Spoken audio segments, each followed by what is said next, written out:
Après l'expérience de la présence des forces internationales, y compris les Nations Unies, le Mali a vite compris les limites aussi de ce type d'intervention qui, dans certains cas, renforçait aussi la dépendance, ne répondait pas à la situation, dans le sens où ça ne donnait pas les capacités aux Maliens et à l'État malien d'assurer la sécurité. L'État malien est parti pour un changement de paradigme qui fait que la sécurité des Maliens doit être désormais entre les mains des Maliennes et des Maliens. Malgré une situation sécuritaire dégradée au Sahel, le Mali et l'Allemagne ont renouvelé leur engagement en faveur du développement et de la stabilité. Lors de sa consultation bilatérale à Bamako, Berlin a confirmé la poursuite de ses appuis dans les domaines de l'eau, de l'agriculture et de la protection sociale, en mettant l'accent sur les zones rurales et les populations vulnérables. Et comme je l'ai dit, l'Allemagne a été le premier pays qui a établi des relations diplomatiques avec le Mali et qui a toujours maintenu une approche assez réaliste de la situation, même si la conjoncture géopolitique mondiale a eu une incidence quelque part sur cette relation. Mais nous restons confiants avec l'arrivée aussi de nouveaux responsables aujourd'hui à la tête de l'État allemand, avec lesquels nous avons déjà eu ce matin des discussions, que nous allons pouvoir travailler de façon pragmatique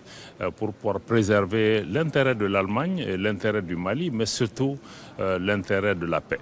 Le jeudi 22 mai 2025, les autorités maliennes et allemandes ont organisé à Bamako une session de consultation bilatérale sous la coprésidence de l'ambassadeur Sékou Digaossou Cissé, directeur Europe au ministère malien des Affaires étrangères, et du docteur Bernard Braun, chef de la division Afrique de l'Ouest au ministère fédéral allemand de la coopération économique et du développement, en abrégé BMZ. Cette réunion a réuni également les ambassadeurs des deux pays ainsi que plusieurs experts techniques spécialisés. Cette rencontre s'inscrit dans la continuité des échanges amorcés en mai à Berlin lors de la conférence ministérielle des Nations Unies sur le maintien de la paix. Elle a permis d'évaluer en détail l'état d'avancement des projets en cours et de redéfinir les priorités communes dans des secteurs stratégiques considérés comme essentiels pour le développement durable du Mali, l'eau, l'agriculture durable, la gouvernance locale et l'assainissement. L'Allemagne a réaffirmé son engagement à poursuivre ses appuis au Mali,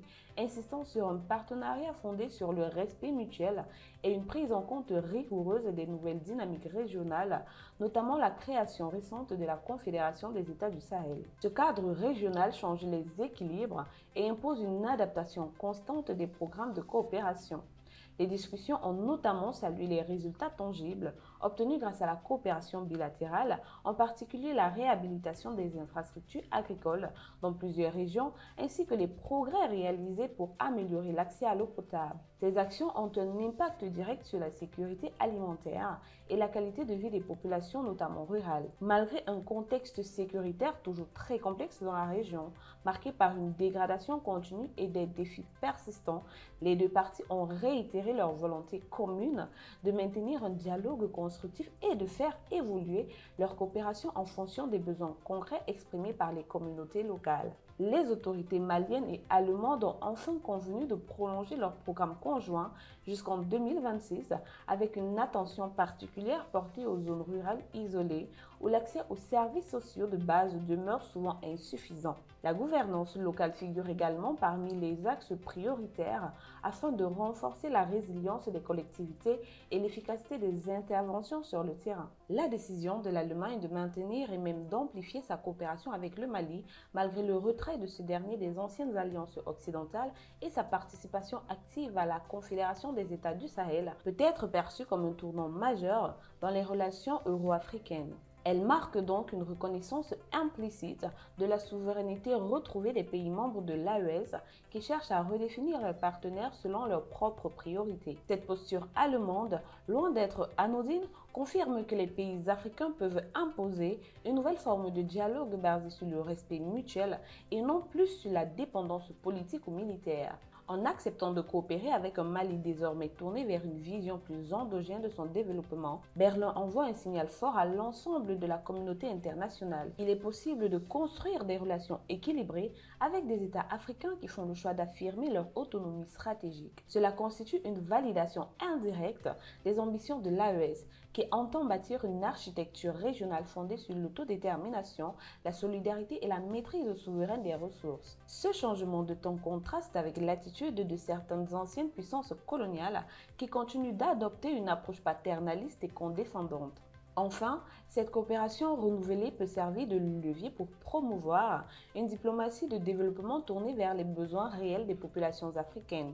Elle montre qu'un partenariat international n'a de valeur que s'il respecte la vision politique des pays africains et accompagne leurs choix souverains. Si l'Allemagne poursuit dans cette voie, elle pourrait bien devenir un partenaire de référence dans cette nouvelle ère où les nations africaines prennent en main leur destin hors des schémas imposés par l'histoire coloniale.